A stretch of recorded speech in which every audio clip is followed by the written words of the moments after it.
गुरु चरना च हाथ भी दवाइए कोई रसना बिल भी वाजी ना रहे। उचारण करो जी वाहिगुरु जी का खालसा वाहिगुरु जी की फतेह।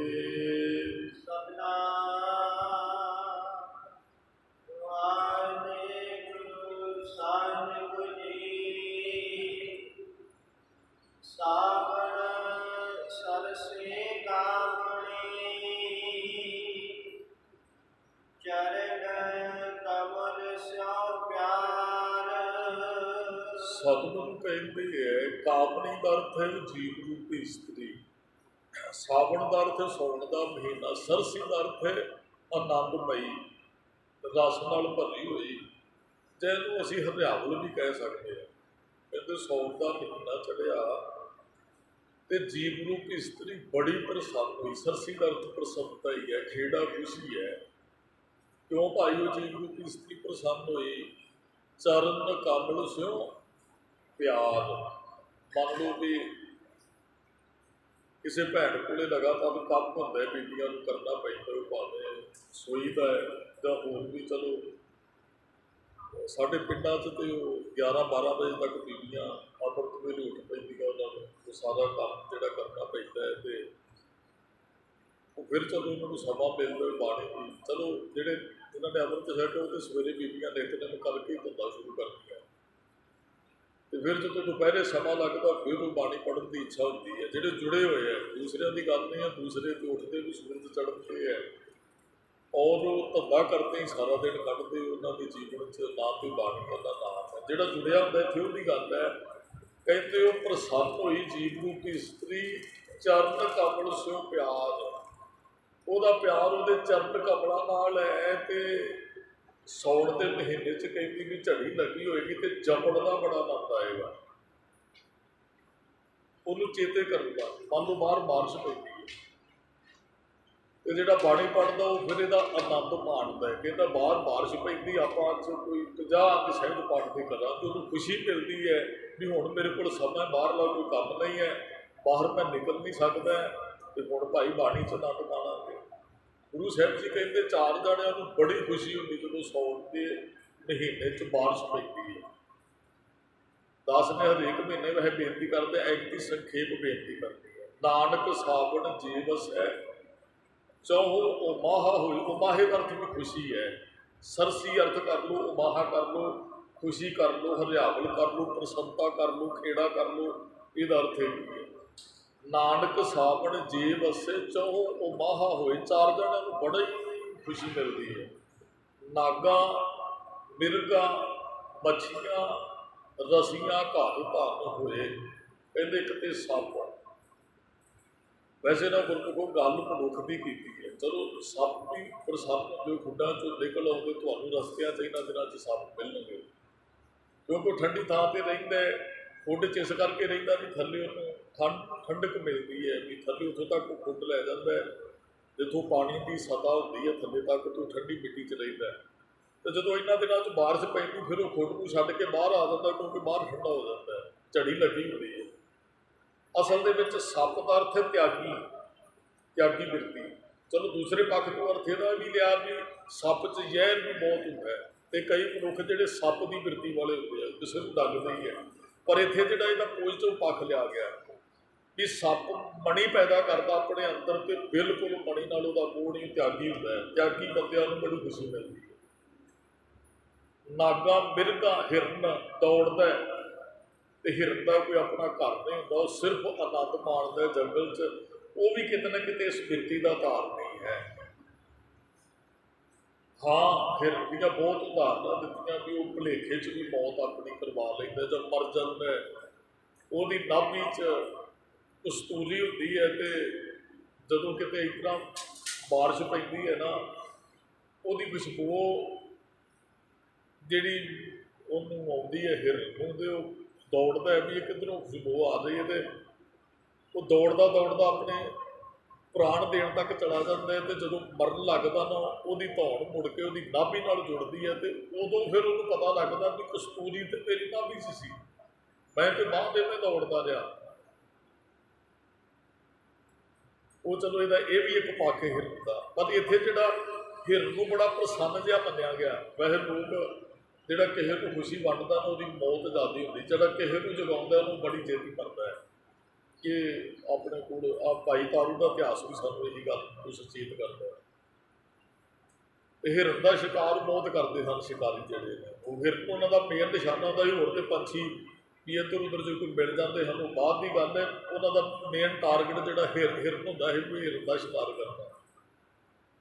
ਨਾਗਾ, ਮਿਰਗਾ, ਮੱਛੀ ਉਹ ਨਾ ਤੁਹਾਨੂੰ ਹੁਣ ਤਲਾਬ 'ਚ ਕਿਤੇ ਝੜੀ ਲੱਗੀ ਹੋਵੇ ਨਾ, ਨਿੱਕੀਆਂ ਕਣੀਆਂ ਪੈਂਦੀਆਂ ਹੋਣ ਤੇ ਮੱਛੀਆਂ ਛਾਲਾਂ ਮਾਰਦੀਆਂ ਤੁਹਾਨੂੰ ਨਜ਼ਰ ਆਉਣਗੀਆਂ। ਸੱਪ, ਹਿਰਨ ਤੇ ਮੱਛੀਆਂ ਇਹ ਬੜੀ ਪਸੰਦ ਆ। ਮੱਛੀ ਚਲੋ ਇਹਦਾ ਇੱਕ ਪੱਖ ਇਹ ਹੈ, ਇੱਕ ਪੱਖ ਮੱਛੀ ਤੁਹਾਨੂੰ ਸਰੋਵਰ 'ਚ ਮਿਲੇਗੀ, ਇੱਥੇ ਡੱਡੂ ਤੇ ਬਗਲਾ ਨਹੀਂ ਮਿਲੇਗਾ।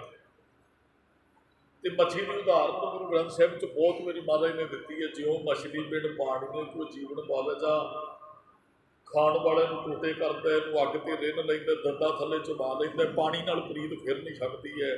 ਸਿੱਖਾਂ ਤੇ ਜੀ ਇਹੋ ਜਿਹੀ ਪ੍ਰੀਤ ਪਾਣੀ ਨਾਲ ਹੋਣੀ ਚਾਹੀਦੀ। ਮਹਾਰਾਜ ਨੇ ਮੱਛੀ ਕੋਈ ਇਹੋ ਜਿਹੀਆਂ ਉਦਾਹਰਨਾਂ ਵੀ ਦਈਆਂ ਗੁਰੂ ਗ੍ਰੰਥ ਸਾਹਿਬ ਦੇ ਅੰਦਰ।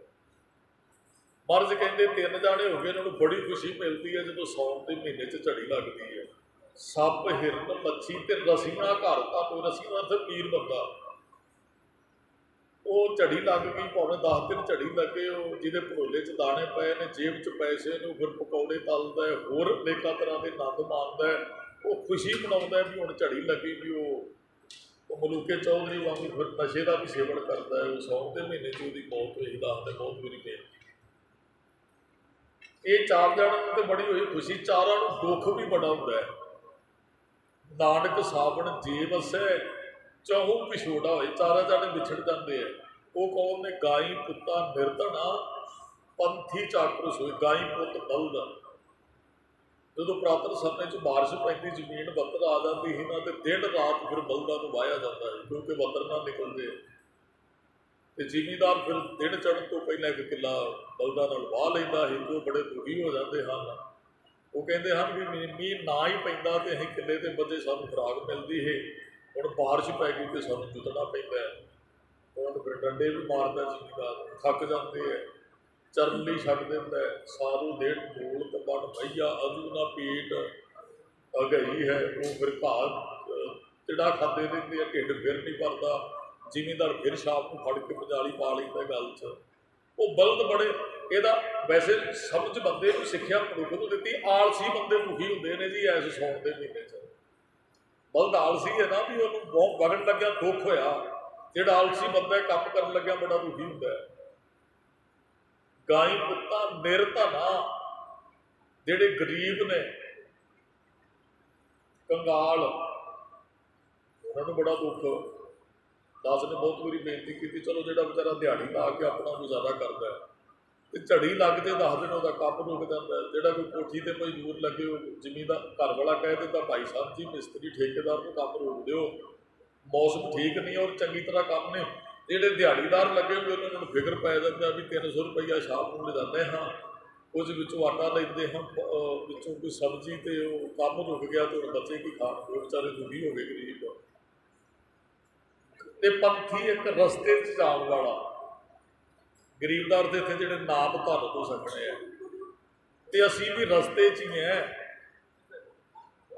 ਚਾਲੇ ਥੇ ਹਰ ਪਿੰਡ ਕੋ ਪੀਛੇ ਅਟਕਿਓ ਚੀਤ, ਬੜੀ ਦੇਰ ਤੋਂ ਚੱਲੇ ਆ, ਰਸਤੇ 'ਚ ਮੰਜ਼ਿਲ ਤੇ ਪਹੁੰਚਣਾ ਹੈ। ਤੇ ਮਨੁੱਖ ਫਿਰ ਦੁਖੀ ਹੋ ਜਾਂਦਾ। ਮੰਨ ਲਓ ਸਾਉਣ ਦੇ ਮਹੀਨੇ 'ਚ, ਚਲੋ ਹੁਣ ਤੇ ਬਾਰਿਸ਼ ਬਾਦੀ ਤੇਜ਼ ਹੋਵੇ ਤੇ ਗੱਡੀ ਬੰਦੇ ਨੂੰ ਕਈ ਵਾਰੀ ਰੋਕਣੀ ਪੈਂਦੀ, ਵੀ ਪਤਾ ਨਹੀਂ ਲੱਗਦਾ ਜੇ ਝੱਖੜ ਹੋਵੇ। ਤੇ ਹੁਣ ਤੇ ਗੱਡੀਆਂ ਦਾ ਸਫ਼ਰ ਹੈ। ਪੁਰਾਤਨ ਸਮੇਂ ਬੈਲ ਗਾੜੀ ਦਾ ਸਫ਼ਰ ਹੁੰਦਾ ਹੈ। ਉਹ ਲੀਹਾਂ 'ਚ ਪਾਣੀ ਭਰ ਜਾਂਦਾ, ਰਸਤਿਆਂ 'ਤੇ ਪਾਣੀ ਭਰ ਜਾਂਦਾ ਸੀ, ਤੇ ਉਹ ਗੱਡੇ ਦੇ ਜਿਹੜੇ ਪਹੀਏ ਨਾ ਉਹ ਲੱਕੜ ਦੇ ਹੁੰਦੇ ਹਨ, ਤੇ ਉਹ ਖੁੱਭ ਜਾਂਦੇ ਹਨ ਚਿੱਕੜ 'ਚ, ਤੇ ਬਲਦ ਖਿੱਚ ਨਹੀਂ ਪਾਉਂਦੇ। ਤੇ ਉਹ ਰਸਤੇ 'ਚ ਰਾਹੀ ਜਾਣ ਵਾਲਾ ਦੁਖੀ ਹੋ ਜਾਂਦਾ। ਉਹਨੂੰ ਉੱਥੇ ਉਹਨੇ ਦਿਨ ਰੁਕਣਾ ਪੈਂਦਾ ਸੀ, ਜਿੰਨੇ ਦਿਨ ਬਾਰਿਸ਼ ਪੈਂਦੀ ਸੀ, ਉਹ ਵੀ ਦੁਖੀ। ਇੱਕ ਨੌਕਰ ਚਾਕਰ ਸੋਏ, ਜਿਹੜਾ ਨੌਕਰ ਹੈ, ਮਾਲਕ ਬੈਠ ਕੇ ਅਨੇਕਾਂ ਤਰ੍ਹਾਂ ਦੇ ਪਕਵਾਨ ਖਾਂਦੇ। ਨੌਕਰ ਨੂੰ ਕਹਿੰਦਾ, ਭਾਈ ਵੱਲ ਖੇਤ ਗੇੜਾ ਰੱਖਣਾ, ਵੀ ਵੱਟਾਂ ਟੁੱਟਦੀਆਂ, ਪਸ਼ੂਆਂ ਨੂੰ ਸਾਂਭਣਾ, ਸਾਰਾ ਕੁਝ। ਉਹ ਨੌਕਰ ਵੀ ਦੁਖੀ ਹੋ ਜਾਂਦਾ ਹੈ। ਸਾਨੂੰ ਗੁਰੂ ਸਾਹਿਬ ਨੇ ਕਿਸੇ ਦਾ ਚਾਕਰ ਨਹੀਂ ਬਣਾਇਆ, ਸਾਨੂੰ ਮਾਲਕ ਹੀ ਬਣਾਇਆ। ਚਾਕਰ ਨੌਕਰ ਵੈਸੇ ਹੀ ਜਿੱਥੇ ਵੀ ਨੌਕਰੀ ਕਰੋਗੇ ਉਹ ਸਾਰਾ ਕੁਝ ਸਹਿਣਾ ਹੀ ਪੈਂਦਾ ਹੈ, ਜਰਨਾ ਪੈਂਦਾ ਸਾਰਾ ਕੁਝ। ਤੇ ਮਹਾਰਾਜ ਕਹਿੰਦੇ ਤੂੰ ਮਾਲਕ ਬਣ, ਤੂੰ ਨੌਕਰ ਨਹੀਂ ਬਣਨਾ ਹੈ। ਸਤਿਗੁਰੂ ਕਹਿੰਦੇ ਸਾਉਣ ਦੇ ਮਹੀਨੇ 'ਚ ਬਾਰਿਸ਼ ਪਈ ਤੇ 4 ਬਰਸਾਤ ਹੋਏ, 4 ਦੁਖੀ ਹੋਏ। ਤੇ ਜਿਹੜੇ ਜਪਣ ਵਾਲੇ ਸਾਵਣ ਆਇਆ ਹੇ ਸਖੀ, ਉਹ ਫਿਰ ਨਾ ਜੀਵ ਰੂਪੀ ਇਸਤਰੀਆਂ ਇਕੱਠੀਆਂ ਹੋ ਕੇ ਕਹਿੰਦੀਆਂ ਭੈਣੇ ਸਾਉਣ ਦਾ ਮਹੀਨਾ ਆ ਗਿਆ, ਕੰਤੇ ਚਿੱਤ ਕਰਿਓ। ਹੁਣ ਕੰਤ ਨਾਲ ਚਿੱਤ ਜੋੜੀਏ, ਰੱਬ ਨੂੰ ਜਪੀਏ। ਨਾਨਕ ਝੂਰ ਮਰੈ ਦੁਹਾਗਣੀ, ਕਹਿੰਦੇ ਸਾਉਣ ਦੇ ਮਹੀਨੇ 'ਚੋਂ ਦੁਹਾਗਣਾ ਜਿਹੜੀਆਂ ਝੂਰ ਕੇ ਮਰਦੀਆਂ, ਜਿਨ੍ਹਾਂ ਅਮਰੀ ਲੱਗਾ ਨੇਹੋ, ਜਿਨ੍ਹਾਂ ਦਾ ਪਤੀ ਪਰਮਾਤਮਾ ਨਾਲ ਪਿਆਰ ਨਹੀਂ, ਤੇ ਜਿਹੜੀਆਂ ਸੁਹਾਗਣਾਂ ਉਹ ਖੁਸ਼ੀ ਮਨਾਉਂਦੀਆਂ। ਜਪਣ ਵਾਲੇ ਪ੍ਰਸੰਨ ਹੁੰਦੇ ਨੇ, ਰੱਬ ਨਾਲ ਟੁੱਟੇ ਦੁਖੀ ਹੋ ਜਾਂਦੇ ਨੇ ਸਾਉਣ ਦੇ ਮਹੀਨੇ 'ਚ। ਪ੍ਰਸੰਨ ਉਹ ਰਹੇਗਾ ਜਿਹੜਾ ਰੱਬ ਦੀ ਰਜ਼ਾ ਚਾਹੇਗਾ, ਜਿਹੜਾ ਰਜ਼ਾ 'ਚ ਨਹੀਂ ਉਹ ਪ੍ਰਸੰਨ ਵੀ ਨਹੀਂ ਹੈ। ਬਾਰਿਸ਼ ਪਈ, ਕਾਫੀ ਪਈ 2-3 ਦਿਨ, ਚਲੋ ਸਾਉਣ ਦੇ ਮਹੀਨੇ ਜਦੋਂ ਧੁੱਪ ਨਿਕਲੀ, ਅੱਜ ਬਾਰਿਸ਼ ਪਈ, ਸਾਰਿਆਂ ਨੂੰ ਇਸ ਬਾਰਿਸ਼ ਦੀ ਖੁਸ਼ੀ ਨਹੀਂ ਹੋਈ ਹੈ। ਸ਼ਾਇਦ ਕਿਸੇ ਸਮੇਂ ਉਹ ਬਾਰਿਸ਼ ਨੂੰ ਮੰਗ ਵੀ ਰਹੇ ਹਨ, ਪਰ ਪਈ ਤੇ ਬਹੁਤਿਆਂ ਨੂੰ ਦੁੱਖ ਹੋਇਆ। ਭਾਈ ਫਸਲ ਰੁੜ ਜਾਏਗੀ, ਉਹ ਫਲਾਣਾ ਕੁਝ ਹੋ ਜਾਏਗਾ, ਫਸਲ ਮਾਰੀ ਜਾਏਗੀ, ਉਹ ਕੁਝ ਹੋ ਜਾਏਗਾ। ਇਹਦਾ ਮਤਲਬ ਉਹ ਰਜ਼ਾ ਨਹੀਂ ਤੇ ਖੁਸ਼ੀ ਵੀ ਨਹੀਂ ਹੈ। ਰੱਬ ਨਹੀਂ ਪਾਉਂਦਾ, ਰੱਬ ਨਾਲ ਨਾਰਾਜ਼ਗੀ ਹੈ। ਰੱਬ ਨੇ ਪਾਇਆ ਬਾਰਿਸ਼, ਮੀਂਹ ਪਾਇਆ, ਪਰਮੇਸ਼ਰ ਪਾਇਆ, ਔਰ ਰੱਬ ਤੇ ਫਿਰ ਉਲੰਭ ਹੈ। ਰਜ਼ਾ ਤੋਂ ਉਲਟ ਬੰਦਾ ਕਦੇ ਸੁੱਖ ਨਹੀਂ ਜੇ ਮਾਣ ਸਕਦਾ। ਸਮਾਂ ਜਿਹੋ ਜਿਹਾ ਮਰਜ਼ੀ ਨੂੰ ਪਾਵੇਂ, ਜੋ ਕੁਝ ਉਹ ਮੰਗਦੇ ਸੀ ਉਹ ਵੀ ਮਿਲਦੇ ਨਾ, ਤਾਂ ਵੀ ਉਹ ਦੁਖੀ ਰਹਿੰਦਾ। ਮੰਨ ਲਓ ਆਪਾਂ ਬਾਰਿਸ਼ ਮੰਗੀ, ਕਈਆਂ ਨੇ ਅਰਦਾਸਾਂ ਕੀਤੀਆਂ, ਬਾਰਿਸ਼ ਪਈ ਤੇ ਜਿਹੜੀ ਚੀਜ਼ ਮੰਗੀ ਸੀ ਉਹ ਵੀ ਹੁਣ ਦੁੱਖ ਦੇ ਰਹੀ ਹੈ। ਗੁਰੂ ਗੋਬਿੰਦ ਸਿੰਘ ਸਾਹਿਬ ਦਮਦਮਾ ਸਾਹਿਬ ਤੇ ਉਹ ਆ ਗਏ ਜ਼ਿਮੀਂਦਾਰ, ਕਹਿੰਦੇ ਜੀ ਬਾਰਿਸ਼ ਨਹੀਂ ਪਈ, ਅਸੀਂ ਤੇ ਭੁੱਖੇ ਮਰ ਰਹੇ ਹਾਂ। ਮਹਾਰਾਜ ਕਹਿੰਦੇ ਚਲੋ ਅਰਦਾਸ ਬੇਨਤੀ ਕਰਦੇ, ਬਾਰਿਸ਼ ਸ਼ੁਰੂ ਹੋ ਗਈ ਤੇ 4 ਦਿਨਾਂ ਬਾਅਦ ਫਿਰ ਆ ਗਏ ਭਾਈ ਡੱਲੇ ਨੂੰ ਲੈ ਕੇ, ਕਹਿੰਦੇ ਮਹਾਰਾਜ ਬਾਰਿਸ਼ ਰੋਕੋ। ਮਹਾਰਾਜ ਕਹਿੰਦੇ ਤੁਹਾਡਾ ਵੀ ਕੋਈ ਪਤਾ ਨਹੀਂ ਲੱਗਦਾ, ਪਹਿਲਾਂ ਤੜਫਦੇ ਹੀ ਬਾਰਿਸ਼ ਪਤਾਓ, ਰੋਕੋ। ਮਹਾਰਾਜ ਕਹਿੰਦੇ ਤੁਹਾਡੀ ਮਰਜ਼ੀ ਨਾਲ ਥੋੜ੍ਹੀ ਰੱਬ ਨੇ ਚੱਲਣਾ ਹੈ, ਰੱਬ ਨੂੰ ਆਪਣੀ ਮਰਜ਼ੀ ਕਰਦੇ ਹੋ। ਤੇ ਤੁਸੀਂ ਪ੍ਰਸੰਨ ਤਾਂ ਹੋਣਾ ਜਿੱਦਣ ਰੱਬ ਦੀ ਮਰਜ਼ੀ ਚਾਹੋਗੇ। ਜੇ ਆਪਣੇ ਤਰੀਕੇ ਨਾਲ ਰੱਬ ਨੂੰ ਚਲਾਉਣਾ ਚਾਹੋਗੇ ਤੇ ਕਦੀ ਵੀ ਤੁਸੀਂ ਸੁਖੀ ਨਹੀਂ ਜਿਉਣਾ। ਰੱਬ ਜੋ ਕਰਦੇ ਉਹਦੀ ਰਜ਼ਾ 'ਚ ਤੁਹਾਨੂੰ ਆ ਜਾਣਾ ਚਾਹੀਦਾ। ਰੱਬ ਕਦੇ ਕਿਸੇ ਦਾ ਬੁਰਾ ਨਹੀਂ ਜੇ ਕਰਦਾ। ਮਹਾਰਾਜ ਨੇ ਇਹ ਭਾਈ ਡੱਲੇ ਨੂੰ ਬੋਲ ਗਏ ਹਨ, ਇਹਦੇ ਰੱਬ ਦੀ ਰਜ਼ਾ ਚਾਹੋ। ਤੇ ਮਹਾਰਾਜ ਇੱਥੇ ਕਹਿੰਦੇ ਸਾਵਣ ਆਇਆ ਹੇ ਸਖੀ, ਜਲ ਹਰ ਬਰਸਣ ਹਾਰ। ਹੇ ਸਖੀਓ, ਸਾਉਣ ਦਾ ਮਹੀਨਾ ਆ ਗਿਆ ਤੇ ਜਲ ਬਰਸ ਰਿਹਾ, ਸਾਰੇ ਪਾਸੇ ਵਰਖਾ ਝੜੀ ਲੱਗੀ ਹੈ। ਨਾਨਕ ਸੁਖ ਸਵਣ ਸੁਹਾਗਣੀ, ਜਿਹੜੇ ਗੁਰਮੁਖ ਨੇ ਸੁਹਾਗਣਾ ਉਹ ਸੁਖੀ ਸਮਝਦੀਆਂ। ਜਿਨ ਸ਼ਹਿ ਨਾਲ ਪਿਆਰ, ਜਿਨ੍ਹਾਂ ਦਾ ਪਿਆਰ ਉਸ ਵਾਹਿਗੁਰੂ ਦੇ ਨਾਲ। ਕਲਪਦੇ ਕੌਣ ਨੇ? ਜਿਹੜੇ ਰੱਬ ਦੀ ਰਜ਼ਾ ਤੋਂ ਉਲਟਣਾ। ਇਹ ਮਹਾਰਾਜ ਕਹਿੰਦੇ ਜਿਹੜੇ ਜੁੜ ਜਾਂਦੇ ਨੇ, ਫਿਰ ਉਹ ਮੋਰੀ ਰੋਣ ਝੁਣ ਲਾਇਆ ਭੈਣੇ, ਸਾਵਣ ਆਇਆ। ਉਹ ਤੇ ਕਹਿੰਦੇ ਆ ਵੇਖੋ ਜੀ ਮੋਰਾਂ ਦੀ ਕਿੰਨੀ ਸੋਹਣੀ ਆਵਾਜ਼ ਹੈ, ਭੈਣੇ ਸਾਵਣ ਆ ਗਏ, ਆਵੋ ਮਿਲੋ ਸਹੇਲੀਓ ਸੱਚੜਾ ਨਾਮ ਲਏ ਹਾਂ, ਆਓ ਆਪਾਂ ਬੈਠ ਕੇ ਜਪੀਏ। ਕਿੱਡਾ ਵਧੀਆ ਮੌਸਮ ਹੈ। ਹੁਣ ਤੇ ਬਾਣੀ ਪੜ੍ਹਨ ਨੂੰ ਦਿਲ ਕਰਦੇ, ਹੁਣ ਜਪਣ ਨੂੰ ਦਿਲ ਕਰਦਾ। ਤੇਰੇ ਮੁੱਢ ਕਟਾਰੇ ਜੀਵੜਾ, ਤਿੰਨ ਲੋਭੀ ਲੋਭ ਨਿਭਾਇਆ, ਤੇਰੇ ਦਰਸ਼ਨ ਵਿਟੋ ਖੰਨੀਆਂ ਵੰਝਾਂ, ਤੇਰੇ ਨਾਮ ਵਿਟੋ ਕੁਰਬਾਨੋ, ਤਾਂ ਜਾ ਤੂੰ ਤਾਂ ਮੈਂ ਮਾਣ ਕੀਆ ਹੈ, ਤੁਝ ਬਿਨ ਕਿਹਾ ਮੇਰਾ ਮਾਨੋ। ਸਾਉਣ ਦਾ ਮਹੀਨਾ, ਜੀਵ ਰੂਪੀ ਇਸਤਰੀ ਸਤਿਗੁਰੂ ਕਹਿੰਦੇ ਬੜੀ ਪ੍ਰਸੰਨ ਹੋ ਜਾਂਦੀ ਹੈ। ਸਾਵਣ ਸਰਸੀ ਕਾਮਣੀ, ਚਰਨ ਕਮਲ ਸਿਓ ਪਿਆਰ, ਮਾਈ ਚਰਨ ਗੁਰ ਪੀਠੇ। ਰੱਬ ਦੇ ਚਰਨ ਨੇ ਰੱਬ ਦਾ ਨਾਮ, ਗੁਰੂ ਦੇ ਚਰਨ ਨੇ ਗੁਰੂ ਦਾ ਸ਼ਬਦ। ਤੇ ਜੀਵ ਰੂਪੀ ਇਸਤਰੀ ਸ਼ਬਦ ਨਾਲ ਜੁੜ ਕੇ ਬੜੀ ਪ੍ਰਸੰਨ ਹੁੰਦੀ ਹੈ। ਉਹ ਰੱਬ ਨਾਲ ਜੁੜ ਕੇ ਬੜਾ ਆਨੰਦ ਮਾਣਦੀ ਹੈ ਜੀ। ਮਨ ਤਨ ਰਤਾ ਸੱਚ ਰੰਗ, ਇੱਕੋ ਨਾਮ ਆਧਾਰ। ਉਸ ਜੀਵ ਰੂਪੀ ਇਸਤਰੀ ਦਾ ਮਨ ਤੇ ਤਨ ਜਿਹੜਾ ਨਾ ਰੱਤਾ ਸੱਚ ਰੰਗ, ਸੱਚੇ ਨਾਮ ਰੰਗ ਵਿੱਚ ਰੰਗਿਆ ਜਾਂਦਾ ਹੈ। ਲਾਲ ਰੰਗ ਤਿਸ ਕੋ ਲੱਗਾ, ਜਿਸ ਕੀ ਵਡਭਾਗਾ ਜਾ ਕੋ ਹਾਰ ਰੰਗ ਲਾਗੂ, ਇਸ ਯੁਗ ਮੈਂ ਸੋ ਕਹੀਅਤ ਹੈ। ਸੂਰਾ ਰਾਮ ਰੰਗ ਕਦੇ ਉਤਰ ਨਾ ਜਾਏ। ਮਹਾਰਾਜ ਕਹਿੰਦੇ ਭਾਈ ਮਨ ਤਨ ਕਰਕੇ ਜਿਨ੍ਹਾਂ ਨੂੰ ਨਾਮ ਰੂਪੀ ਰੰਗ ਚੜ੍ਹ ਜਾਂਦਾ ਹੈ, ਇੱਕੋ ਨਾਮ ਆਧਾਰ, ਜਿਨ੍ਹਾਂ ਨੇ ਆਧਾਰ ਨਾਮ ਨੂੰ ਬਣਾ ਲਿਆ। ਸਾਡੇ ਜੀਵਨ ਦਾ ਉਧਾਰ ਨਾਮ ਹੈ। ਤੇ ਉਹ ਜੀਵ ਰੂਪੀ ਇਸਤਰੀ ਭਾਈ ਪ੍ਰਸੰਨ ਹੋ ਜਾਂਦੀ ਹੈ ਸਾਉਣ ਦੇ ਮਹੀਨੇ 'ਚ। ਮਨ ਕਰਕੇ ਉਹ ਨਾਮ ਰੰਗ ਵਿੱਚ ਰੰਗੀ ਜਾਂਦੀ ਹੈ। ਇੱਕ ਨਾਮ ਨੂੰ ਆਪਣੇ ਜੀਵਨ ਦਾ ਆਧਾਰ ਬਣਾ ਲੈਂਦੀ ਹੈ ਜੀ। ਰੰਗ ਗੁੜਾਵਿਆ, ਤਿਸਰ ਸਭੇ ਸ਼ਾਰ। ਸਤਿਗੁਰੂ ਕਹਿੰਦੇ ਜਿਹੜਾ ਮਾਇਆ ਦਾ ਰੰਗ ਹੈ ਨਾ, ਇਹ ਤੇ ਕੂੜਾ ਰੰਗ ਹੈ, ਕੂੜਾ ਹੋਇਆ ਹੈ। ਦਿਸਣ ਸਭੇ ਸ਼ਾਰਦਾਰ ਤੋਂ ਸੁਭਾਅ ਹੁੰਦਾ ਹੈ। ਮਾਇਆ ਕੀ ਸ਼ੋਭਾ ਚਾਰ ਦਿਹਾੜੇ ਜਾਂਦੀ ਬਿਲਕੁਣਾ ਹੋਏ। ਮਾਇਆ ਦੀ ਸ਼ੋਭਾ ਤੇ 4 ਦਿਨ ਹੈ। 4 ਦਿਨ ਬੰਦੇ ਕੋਲ ਪਦਵੀ ਆਈ, 4 ਦਿਨ ਰੁਪਈਏ ਆਏ, ਉਹ ਤੇ ਸ਼ੋਭਾ 4 ਦਿਨ ਦੀ ਹੈ। ਜਾਂ ਇਹਨੂੰ ਕਸੁੰਭ ਦਾ ਰੰਗ ਵੀ ਕਿਹਾ, ਜਿਹੜਾ ਮਾਇਆ ਦਾ ਰੰਗ ਹੈ ਨਾ, ਕਸੁੰਭੇ ਦਾ ਰੰਗ ਹੈ, ਉਤਰ ਜਾਂਦਾ ਨਾਲ ਦੀ ਨਾਲ। ਕੱਚਾ ਰੰਗ ਜਿਹੜਾ ਹੈ ਨਾ, ਉਹ ਕੱਪੜਾ ਤੁਸੀਂ ਧੁੱਪੇ ਪਾ ਦਿਓ, ਧੁੱਪੇ ਰੰਗ ਉੱਡ ਜਾਂਦਾ ਹੈ। ਜਾਂ ਤੁਸੀਂ ਉਸ ਕੱਪੜੇ ਨੂੰ ਪਾਣੀ 'ਚ ਫੁਲਕੋ, ਦਾ ਰੰਗ ਲੱਗ ਜਾਂਦਾ ਹੈ। ਮਾਇਆ ਦਾ ਰੰਗ ਇਹੋ ਜਿਹਾ ਹੀ ਹੈ। ਦੇਖਿਆ ਰੰਗ ਉਡਾਵਿਆ ਦਿਸਣ ਸਭੇ ਸ਼ਾਦ। ਇਹ ਰੰਗ ਝੂਠ ਹੈ, ਸਭ ਕੁਝ ਖਤਮ ਹੋਣ ਵਾਲਾ ਸੁਆਹ ਆ। ਤੇ ਮਹਾਰਾਜ ਕਹਿੰਦੇ ਇਹ 4 ਦਿਨ ਹੀ ਰੰਗ ਚੜ੍ਹਦਾ ਹੈ ਜੀ।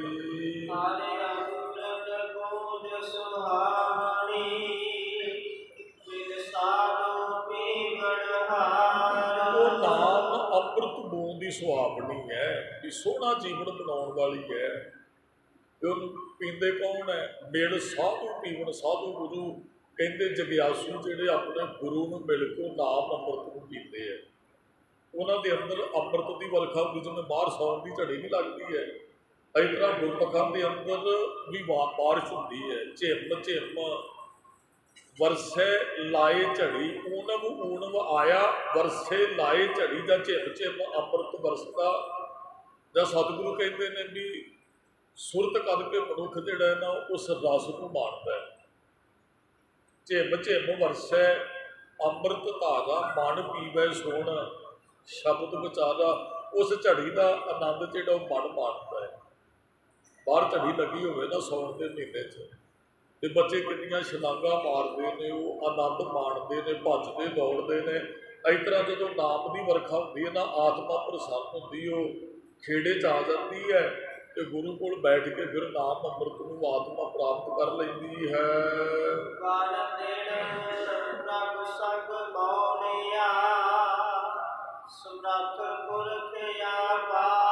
ਉਸ ਸਮਰੱਥ ਪੁਰਖ ਨੂੰ ਜਿਹਦਾ ਕੋਈ ਪਾਰਲਾ ਪਾਸਾ ਨਹੀਂ, ਉਹਦੇ ਨਾਲ ਜੁੜ ਕੇ ਨਾ ਵਣ ਪ੍ਰੇਮ ਪ੍ਰਭ ਸੰਗ ਬੋਲਿਆ। ਜਿਵੇਂ ਬਾਰਿਸ਼ ਪੈਂਦੀ ਹੈ, ਬਨਸਪਤੀ ਚੜਿਆ ਬਸੰਤ ਫੂਲੀ ਬਣ ਰਾਏ। ਬਣ ਰਾਏ ਬਨਸਪਤੀ ਖੇੜੇ 'ਚ ਆ ਜਾਂਦੀ ਹੈ। ਮਹਾਰਾਜ ਕਹਿੰਦੇ ਰੱਬ ਨਾਲ ਜੁੜ ਕੇ ਸਾਡਾ ਮਨ ਮੋਲਿਆ ਜਾਂਦਾ ਹੈ।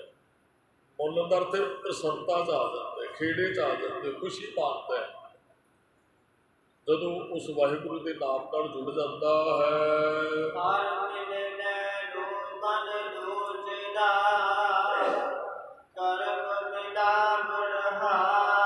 ਸਾਰਿਆਂ ਦਾ ਮਨ ਵਾਹਿਗੁਰੂ ਨੂੰ ਮਿਲਣ ਲਈ ਲੋਚ ਰਿਹਾ, ਪਰ ਮਹਾਰਾਜ ਕਹਿੰਦੇ ਉਹਦੀ ਬਖਸ਼ਿਸ਼ ਤੋਂ ਬਗੈਰ ਮਿਲਿਆ ਨਹੀਂ ਜਾਂਦਾ ਹੈ। ਕਰਮ ਦਾ ਅਰਥ ਇੱਥੇ ਬਖਸ਼ਿਸ਼ ਹੈ। ਗੁਰੂ ਕਿਰਪਾ ਕਰੇ ਤੇ ਮਿਲਿਆ ਜਾਏਗਾ, ਨਹੀਂ ਤੇ ਮਨ ਤੇ ਸਾਡਾ ਸਾਰਿਆਂ ਦਾ ਹੀ ਲੋਚਦਾ ਹੈ। ਮੇਰਾ ਮਨ ਲੋਚੈ ਗੁਰ ਦਰਸ਼ਨ ਤਾਈ ਬਿਲਪ ਕਰੇ ਚਾਤ ਰੱਖੀ ਨਿਆਈ। ਤ੍ਰਿਖਾ ਨ ਉਤਰੈ ਸ਼ਾਤ ਨਾ ਆਵੇ ਬਿਨ ਦੇਖੇ ਗੁਰ ਦਰਬਾਰੇ ਜੀਓ। ਸਾਡਾ ਮਨ ਕਰਦੇ ਵਿਸਰ ਨਾਹੀ ਦਾ ਤਾਰ, ਆਪਣਾ ਨਾਮ ਦੇਹੋ ਗੁਣ ਗਾਵਾਂ ਦਿਨ ਰਾਤ ਨਾਨਕ ਚਾਓ। ਇਹੋ ਹਰ ਮਿਲਨੇ ਨੋ ਮਨ ਲੋਚਦਾ। ਸਾਰਿਆਂ ਦਾ ਹੀ ਮਨ ਲੋਚਦਾ ਹੈ, ਪਰ ਉਹਦੀ ਬਖਸ਼ਿਸ਼ ਤੋਂ ਬਗੈਰ ਨਹੀਂ ਮਿਲਿਆ ਜਾਂਦਾ। ਉਹ ਕਿਰਪਾ ਕਰੇਗਾ ਤੇ ਅਸੀਂ ਉਹਨੂੰ ਮਿਲਾਂਗੇ ਜੀ।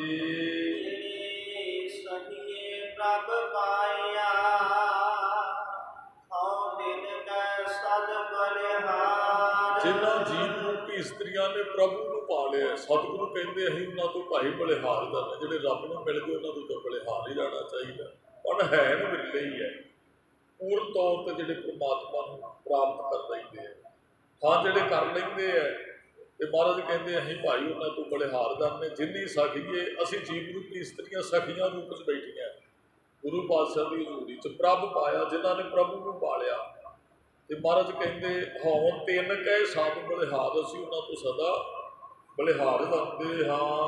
ਨਾਨਕ ਹਰਿ ਜੀ ਪਿਆ ਕਰ ਸ਼ਬਦ ਸਵਾਰਨ ਹਾਰ। ਇਹ ਹਰ ਜੀ ਨਾਨਕ ਤੇ ਨਾ ਮਿਹਰ ਕਰੋ। ਮਾਇਆ ਦਾ ਅਰਥ ਬਖਸ਼ਿਸ਼ ਹੈ। ਮਿਹਰ ਹੈ ਕਰੋ ਵੀ ਤੁਸੀਂ ਸ਼ਬਦ ਨਾਲ ਜੋੜ ਕੇ ਸਾਨੂੰ ਸਵਾਰ ਸਕਦੇ ਹੋ। ਦਾਸ ਨੇ ਕਈ ਵਾਰੀ ਬੇਨਤੀ ਕੀਤੀ, ਸ਼ਬਦ ਰਾਹੀਂ ਹੀ ਮਨੁੱਖ ਨੂੰ ਸੋਝੀ ਪ੍ਰਾਪਤ ਹੁੰਦੀ। ਉਹ ਭਾਵੇਂ ਧਰਮੀ ਗਿਆਨ ਹੈ ਜਾਂ ਉਹ ਦੁਨਿਆਵੀ ਹੈ। ਬੱਚੇ ਉਹ ਟੀਚਰ ਜਾਂ ਤੇ ਬੋਲ ਕੇ ਬੱਚਿਆਂ ਨੂੰ ਸਮਝਾਉਂਦਾ ਜਾਂ ਲਿਖ ਕੇ ਸਮਝਾਉਂਦਾ, ਦੋ ਤਰੀਕਿਆਂ ਨਾਲ। ਸ਼ਬਦ ਰਾਹੀਂ ਸਿੱਖਿਆ ਮਿਲਦੀ ਹੈ। ਤੇ ਸਾਡਾ ਗੁਰੂ ਕੀ ਹੈ? ਸ਼ਬਦ। ਸ਼ਬਦ ਹੀ ਸਾਨੂੰ ਰੱਬ ਨਾਲ ਮਿਲਾਏਗਾ। ਗੁਰੂ ਸਾਹਿਬ ਜੀ ਕਹਿੰਦੇ ਸਾਡੇ ਤੇ ਕਿਰਪਾ ਕਰੋ ਜੀ, ਸ਼ਬਦ ਨਾਲ ਜੋੜ ਕੇ ਸਾਨੂੰ ਸਮਾਰ ਕੇ ਮਿਲਾ ਦੇਣਾ ਕਰੋ। ਸਾਵਣ ਦਿਨਾ ਸੁਹਾਗਣੀ ਜਿਨ ਰਾਮ ਨਾਮ ਉਰਹਾਰ। ਸਾਉਣ ਦੇ ਮਹੀਨੇ 'ਚ ਭਾਈ ਉਹੀ ਸੁਹਾਗਣ ਹੈ ਜਿਨ੍ਹਾਂ ਨੇ ਨਾਮ ਰੂਪੀ ਹਾਰ ਗਲ 'ਚ ਪਹਿਨ ਲਿਆ ਸੀ। ਵੈਸੇ ਕੋਈ ਮਾਲਾ ਨਹੀਂ ਹੈ, ਵੈਸੇ ਕੋਈ ਹਾਰ ਨਹੀਂ ਪਹਿਨਣਾ ਸੀ, ਨਾਮ ਨੂੰ ਪਰੋਣਾ ਆਪਣੇ ਕੰਠ ਦੇ ਅੰਦਰ, ਗਲੇ ਦੇ ਵਿੱਚ ਨਾਮ ਨੂੰ ਪਰੋਣਾ। ਤੇ ਜਿਨ੍ਹਾਂ ਨੇ ਪਰੋ ਲਿਆ, ਮਹਾਰਾਜ ਕਹਿੰਦੇ ਉਹ ਸਾਉਣ ਦੇ ਮਹੀਨੇ 'ਚ ਆਨੰਦ ਮਾਣਦੇ, ਉਹ ਸੁਖੀ ਹੈ, ਉਹ ਖੇੜੇ ਦੇ ਅੰਦਰ ਨੇ, ਉਹ ਪ੍ਰਸੰਨਤਾ ਦੇ ਵਿੱਚ ਨੇ, ਤੇ ਉਹਨਾਂ ਨੂੰ ਰੱਬ ਮਿਲ ਜਾਂਦੇ ਜਪਦਿਆਂ ਜਪਦਿਆਂ। ਹੁਣ ਸਾਨੂੰ ਮਹਾਰਾਜ ਨੇ ਸ਼ਬਦ ਸਿੱਖਿਆ ਦਿੱਤੀ, ਭਾਈ ਸਾਉਣ ਦਾ ਮਹੀਨਾ ਪਰ ਸਾਨੂੰ ਨੇ ਇਸ ਮਹੀਨੇ 'ਚ ਜਿਹੜੇ ਜੁੜੇ ਹੋਏ ਨੇ, ਜਿਹੜੇ ਜਪਦੇ ਹੈ ਤੇ ਜਿਨ੍ਹਾਂ ਨੇ ਨਾਮ ਰੂਪੀ ਮਾਲਾ ਨੂੰ ਆਪਣੇ ਗਲ 'ਚ ਪਰੋਲਿਆ, ਸੁਖੀ ਉਹ ਹੈ। ਤੇ ਸਿੱਖ ਨੇ ਸਾਉਣ ਦੇ ਮਹੀਨੇ 'ਚ ਰੱਬ ਦੀ ਇਬਾਦਤ ਕਰਨੀ ਹੈ, ਵੱਧ ਬਾਣੀ ਪੜ੍ਹਨੀ ਹੈ, ਵਾਹਿਗੁਰੂ ਨਾਲ ਜੁੜਨਾ ਹੈ। ਮੇਰੇ ਖਿਆਲ ਵੀ ਸਾਨੂੰ ਬਹੁਤੇ ਕੰਮ ਕੋਈ ਨਹੀਂ ਹੈ। ਜਿਹੜੇ ਚਲੋ ਮਨੁੱਖ ਨੇ ਉਹ ਬਾਹਰਲੇ ਧੰਦੇ ਕਰਦੇ ਹੈ, ਇਸਤਰੀਆਂ ਕਰਦੇ। ਹੁਣ ਸਾਰੀ ਫਸਲ ਜਿਹੜੀ ਬੀਜੀ ਜਾ ਚੁੱਕੀ ਹੈ ਤੇ ਬਾਰਿਸ਼ ਪਾਣੀ ਬਹੁਤ ਹੈ ਬਾਅਦ, ਹੁਣ ਸਾਰਿਆਂ ਕੋਲ ਸਮਾਂ ਹੈ ਤੇ ਸਾਨੂੰ ਵੱਧ ਤੋਂ ਵੱਧ ਬਾਣੀ ਪੜ੍ਹਨੀ ਚਾਹੀਦੀ ਹੈ। ਗੁਰੂ ਘਰ ਸਮਾਂ ਬਤੀਤ ਕਰੀਏ, ਜਪਦਿਆਂ ਸਮਾਂ ਲਗਾਈਏ। ਤੇ ਬੀਬੀਆਂ ਕੋਲ ਹੀ ਮੇਰੇ ਖਿਆਲ ਇਸ ਮਹੀਨੇ 'ਚ ਬਹੁਤਾ ਕੋਈ ਕਾਰਜ ਨਹੀਂ ਹੁੰਦਾ ਹੈ। ਵੀ ਮਰਦ ਕਹਿੰਦੇ ਤਾਂ ਹੀ ਅਸੀਂ ਅੰਦਰੋਂ ਪ੍ਰਸੰਨਤਾ ਪਾਵਾਂਗੇ, ਅੰਦਰੋਂ ਖੁਸ਼ੀ ਖੇੜਾ ਪ੍ਰਾਪਤ ਕਰਾਂਗੇ ਤੇ ਜੁੜਾਂਗੇ ਤਾਂ। ਇਸ ਮਹੀਨੇ ਦੁਆਰਾ ਭਾਈ ਸਾਨੂੰ ਗੁਰੂ ਦੇ ਉਪਦੇਸ਼ ਦੀ ਕਮਾਈ ਕਰਨੀ ਚਾਹੀਦੀ ਹੈ। ਅੱਜ ਦੇ ਦਿਨ ਭਾਈ ਤਾਰੂ ਸਿੰਘ ਜੀ ਦੀ ਲਾਹੌਰ ਸ਼ਹਾਦਤ ਹੁੰਦੀ ਹੈ। ਉਹਨਾਂ ਦਾ ਜਿਹੜਾ ਜਨਮ ਹੈ 1720 ਪੂਲਾ ਪਿੰਡ 'ਚ ਹੈ। ਇੱਕ ਭੈਣ ਸੀ ਤੇ ਇੱਕ ਮਾਂ ਸੀ ਘਰ ਦੇ ਅੰਦਰ ਜਦੋਂ ਸ਼ਹਾਦਤ ਹੋਈ ਹੈ। ਤੇ ਇਹ ਬੱਚਾ ਬੜਾ ਯੋਗ ਹੈ, ਨਿੱਕਾ ਜਿਹਾ ਬਾਣੀ ਪੜ੍ਹਦਾ ਤੇ ਇਤਿਹਾਸ ਕਹਿੰਦੇ ਇੱਕ ਵਾਰੀ ਨਾ ਭਾਈ ਤਾਰੂ ਸਿੰਘ ਜੀ ਨਿੱਕੇ ਜਿਹੇ ਸਨ ਤੇ ਬੱਤੀ ਛੋੜ ਦਿਵਸ ਤੇ ਹਰਿਮੰਦਰ ਸਾਹਿਬ ਦਰਸ਼ਨ ਕਰਨ ਗਏ ਦੀਵਾਲੀ ਦੇ ਦਿਨ। ਉੱਥੇ ਲੋਕਾਂ ਨੇ ਬੜੇ ਦੀਵੇ ਜਗਾਏ ਵੀ ਚਲੋ ਖੁਸ਼ੀ ਮਨਾਉਂਦੇ ਆ ਜੀ, ਮਹਾਰਾਜ 52 ਰਾਜਿਆਂ ਨੂੰ ਰਿਹਾਅ ਕਰਵਾ ਕੇ ਦਿੱਲੀ ਤੋਂ ਅੰਮ੍ਰਿਤਸਰ ਸਾਹਿਬ ਆਏ ਹਨ। ਭਾਈ ਤਾਰੂ ਸਿੰਘ ਨਿੱਕਾ ਜਿਹਾ ਕਹਿੰਦਾ ਮਾਂ ਮੈਂ ਵੀ ਦੀਵਾ ਜਗਾਉਣਾ ਹੈ, ਮੈਨੂੰ ਵੀ ਇੱਕ ਦੀਵਾ ਖਰੀਦ ਕੇ ਦੇ, ਬੱਟੀ ਬਣਾ ਕੇ ਦੇ, ਮੈਨੂੰ ਵੀ ਤੇਲ ਪਾ ਕੇ ਦੇ। ਤੇ ਮਾਂ ਧਰਮੀ ਹੀ ਦੇ ਉਹ ਤਾਰੂ ਸਿੰਘ ਦੇ ਸਿਰ ਤੇ ਹੱਥ ਰੱਖ ਕੇ ਗੁਰੂ ਰਾਮਦਾਸ ਦੇ ਚਰਨਾਂ 'ਚ ਖੜ ਕੇ ਕਹਿੰਦੀ ਤਾਰੂ ਸਿੰਘ ਆ ਤੇ ਦੀਵਾ ਬੁੱਝ ਜਾਣਾ, ਹਵਾ ਦਾ ਬੁੱਲਾ ਆਏਗਾ ਨਾ। ਇਹ ਮੈਂ ਮਿਹਨਤ ਕਰਾਂ ਵੀ ਜੇ ਦੀਵਾ ਲਿਆਵਾਂ ਵੀ ਪੁੱਤਰ ਹਵਾ ਦਾ ਦੀਵਾ, ਇਹ ਜਿਹੜਾ ਬਲਦਾ ਦੀਵਾ ਹਵਾ ਦੇ ਬੁੱਲੇ ਨਾਲ ਬੁੱਝ ਜਾਣਾ ਹੈ। ਮੈਂ ਚਾਹੁੰਦੀ ਹਾਂ ਮੇਰਾ ਪੁੱਤਰ ਇਹੋ ਜਿਹਾ ਦੀਵਾ ਜਗਾਏ ਜਿਹੜਾ ਸਾਰੀ ਦੁਨੀਆ ਤੱਕ ਹੀ ਸੰਸਾਰ ਨੂੰ ਰੋਸ਼ਨ ਕਰੇ। ਮਾਂ ਦੀ ਸਿੱਖਿਆ ਹਰਿਮੰਦਰ ਸਾਹਿਬ ਖੜ ਕੇ ਪੁੱਤਰ ਕੋਈ ਇਹੋ ਜਿਹਾ ਦੀਵਾ ਜਗਾ ਜਿਹੜਾ ਸੰਸਾਰ ਨੂੰ ਰੋਸ਼ਨ ਕਰੇ। ਤੇ ਸਮਾਂ ਆਇਆ ਚਲੋ ਜਦੋਂ 1716 'ਚ ਬੰਦਾ ਸਿੰਘ ਬਹਾਦਰ ਦੀ ਸ਼ਹਾਦਤ ਹੋ ਜਾਂਦੀ ਹੈ ਤੇ ਜਗਰੀਆ ਖਾਨ ਕਹਿੰਦਾ ਇਹ ਸਿੱਖਾਂ ਦਾ ਖੁਰਾ ਖੋਜ ਮੈਂ ਮਿਟਾ ਦੇਣਾ। ਤੇ ਸਿੰਘ ਵਿਚਾਰੇ ਜਿਹੜੇ ਉਹ ਆਪਣਾ ਗੁਜ਼ਾਰਾ ਜਿਹੜਾ ਜੰਗਲਾਂ 'ਚ ਪਾਣੀ 'ਚ ਡੁੱਬ ਕੇ ਵੀ ਸਾਡੇ ਸਿੰਘ ਬਚੇ, ਵੀ ਆਪਣੇ ਆਪ ਨੂੰ ਬਚਾਉਣ ਦੀ ਉਹ ਪਾਣੀ 'ਚ ਡੁੱਬ ਕੇ ਰੱਖਦੇ ਰਹੇ ਆਪਣੇ ਆਪ ਨੂੰ। ਸਿਰਾਂ ਦੇ ਨਾਮ ਰੱਖੇ ਗਏ ਵੀ ਇਹਨਾਂ ਨੂੰ ਖਤਮ ਕਰ ਦੇਣਾ। ਤੇ ਭਾਈ ਤਾਰੂ ਸਿੰਘ ਜੀ ਕਮਾਦ ਉਡਾਉਂਦੇ ਹਨ ਤੇ ਸਿੰਘ ਜਿਹੜੇ ਕਮਾਦਾਂ 'ਚ ਜੰਗਲਾਂ 'ਚ ਡੁੱਬ ਕੇ ਰਹਿੰਦੇ ਹਨ। ਤੇ ਭਾਈ ਤਾਰੂ ਸਿੰਘ ਹੋਰਾਂ ਨੇ ਇੱਕ ਸੇਵਾ ਲੈ ਲਈ ਵੀ ਇਹਨਾਂ ਨੂੰ ਪ੍ਰਸ਼ਾਦਾ ਪਾਣੀ ਛਕਾਈਏ। ਤੇ ਜਿਹੜੇ ਕਮਾਦ 'ਚ ਬੈਠੇ ਹੁੰਦੇ ਹਨ, ਜੰਗਲ 'ਚ ਸਿੰਘ ਛੁਪੇ ਹੁੰਦੇ ਹਨ, ਤੇ ਉਹਨਾਂ ਵਾਸਤੇ ਪ੍ਰਸ਼ਾਦੇ ਟੋਕਰੇ ਭਰ ਕੇ ਪ੍ਰਸ਼ਾਦੇ ਉਹ ਸਿੰਘ ਨੂੰ ਛਕਾਉਣ ਵਾਸਤੇ ਭਾਈ ਤਾਰੂ ਸਿੰਘ ਲੈ ਕੇ ਜਾਂਦੇ ਹਨ। ਮਾਤਾ ਤੇ ਭੈਣ ਪ੍ਰਸ਼ਾਦੇ ਤਿਆਰ ਕਰਦੇ ਨੇ ਤੇ ਭਾਈ ਸਾਹਿਬ ਜੀ ਉੱਥੇ ਪ੍ਰਸ਼ਾਦੇ ਛਕਾਉਂਦੇ। ਭਗਤ ਰੰਜਨਕੇ ਨੇ ਸ਼ਿਕਾਇਤ ਕੀਤੀ, ਕਹਿੰਦੇ ਜੀ ਇਹ ਸਿੰਘਾਂ ਦੀ ਮਦਦ ਕਰਦਾ ਤਾਰੂ ਸਿੰਘ ਦਾ। ਹੋਰ ਵੀ ਇਲਜ਼ਾਮ ਲਾਏ ਹੋਣ ਕਿ ਉਹਨਾਂ ਨੂੰ ਹਥਿਆਰ ਦਿੰਦੇ, ਉਹਨਾਂ ਦੇ ਹਥਿਆਰ ਰੱਖਦੇ ਆਪਣੇ ਘਰੇ, ਉਹ ਬੜਾ ਕੁਝ। ਤੇ ਜਗਰੀਆ ਖਾਨ ਨੇ ਫਿਰ ਗ੍ਰਿਫਤਾਰ ਕੀਤਾ ਭਾਈ ਤਾਰੂ ਸਿੰਘ ਨੂੰ। ਭਾਈ ਤਾਰੂ ਸਿੰਘ ਕਹਿੰਦਾ ਮੇਰਾ ਗੁਨਾਹ ਕੋਈ ਨਹੀਂ ਹੈ, ਇਹਦਾ ਗੁਰੂ ਨਾਨਕ ਸਾਹਿਬ ਮਹਾਰਾਜ ਨੇ ਸਾਨੂੰ ਕਿਰਤ ਕਰੋ, ਨਾਮ ਜਪੋ ਤੇ ਵੰਡ ਛਕੋ ਦਾ ਉਪਦੇਸ਼ ਦਿੱਤਾ ਹੈ। ਅਸੀਂ ਉਸ ਉਪਦੇਸ਼ ਨੂੰ ਘੁਮਾਦੇ। ਸਿੰਘ ਸਾਡੇ ਭਰਾ ਆ, ਜੇ ਉਹਨਾਂ ਨੂੰ ਪ੍ਰਸ਼ਾਦੇ ਪਾਣੀ ਦੀ ਲੋੜ ਪੈਂਦੀ ਹੈ ਤੇ ਅਸੀਂ ਗੁਰੂ ਸਾਹਿਬ ਦੀ ਵਿਚਾਰਧਾਰਾ ਨੂੰ ਫੋਲੋ ਕਰਦੇ ਹਾਂ। कि सानू इसकी सज़ा नहीं मिलनी चाहिए।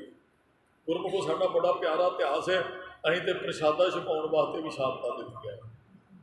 पंजा साहिब का साका वापरिया तो आप जी को पता है भी उत्थे गड्डी के थले इस करके सिख आए हैं भी वो गड्डी च बैठिया प्रशादा छकाउणा ही काफ़ी दिनों तो भुखे हैं। भाई तारू सिंह कहते भी तू इस्लाम को धारण कर। चलो जो बंदा सिंह बहादुर योधे हैं साडे इन्हों मारना नहीं चाहते, कहते इस्लाम धारण कर। इदा गुरु का सिंह है और सिक्खी खीरले स्वासा तक निभा के जावांगा। साडे पुराने सिख गाउंदे हैं सिर जाता ते जाए मेरा सिक्खी सिदक ना जाए। सिर लथ जो कोई गल नहीं, असी सिदक तो नहीं डोलण वाले हैं, सिक्खी तो खारज नहीं होना। वो फिर जगरिया खान बड़े गुस्से च आ जाता है। वो कहते जे इस्लाम नहीं धारण करता तो इनू फिर ये धर्म तो भी बेदखल करो, ये केस कतल कर दो। भाई तारू सिंह कहते जिन्ना चिर जान है ना शरीर च उन्ना चिर केस कतल नहीं। तो फिर वो जलाद ने रबी लई भाई तारू सिंह की खोपरी उतार दी गई। केसा को कमी नहीं लगन दी है भाई तारू सिंह ने। फिर वो कहते जे केसा को नहीं कमी लगन देता, जगरिया खां कहता जी खोपरी उतार के रबी लई तो भाई साहब के मत्थे ते रख के ना वो जो मोची कोल नहीं होंदा जुत्ती में पाड़न वाला बड़ा तिखा रबी जी वो भाई साहब की कुड़पड़ी ते रख के उन्होंने खोपरी उतार दी गई। तो भाई साहब ने कहा कहते जगरिया खां तो खोपरी ला दी है, मैं सिक्खी सिदक निभावांगा जिन्ना चिर शरीर च सुवास ने। तो बाकी अगली गल भी तेनू अपने तो पहला इथों तोड़ना है। भाई साहब जी ने वैसे सह सुभाव वचन कहे, कहते बेपति का होकर तू भी मरेगा। तो फिर वो 22 दिन जिंदा रहे जी भाई तारू सिंह खोपरी लथन तो बाद। तो जो खोपरी लथी तो जगरिया खान जो साडा इतिहास कहते बीमार हो गया, पहला पीठ च दर्द हुई, फिर इनू बाथरूम का बंद पै जाता है। इनू महसूस होया भी मैं इस सिख नाल जुल्म किया है, ये बिना किसी गल तो ये दोष लाए थे और रबी वाले की खोपरी उतरवा दी, ये सज़ा शायद मैंने मिली है। तो फिर इन्हें कहता मैं सिख पंथ तो माफ़ी मंगदा कि सिख नाल मैं जुल्म किया है, कि मैंने माफ़ी दो। तो जो माफ़ी मंगी वो कहते भी हुण तेरा बन तां जिहड़ा टुटेगा जे भाई तारू सिंह की जुत्ती अपने सिर च मारेगा। कहते भाई तारू सिंह ने कहा कि तेनों अपनी जुत्ती के अगे ला के मैं लैके जाना जगरिया खां।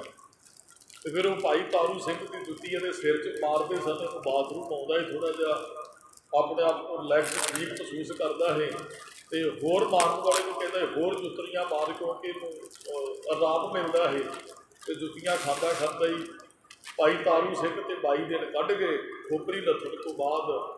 ये 22 दिनों तो पहला जगरिया खान अपने सिर च जुत्तियाँ खा के संसार को तुर गया।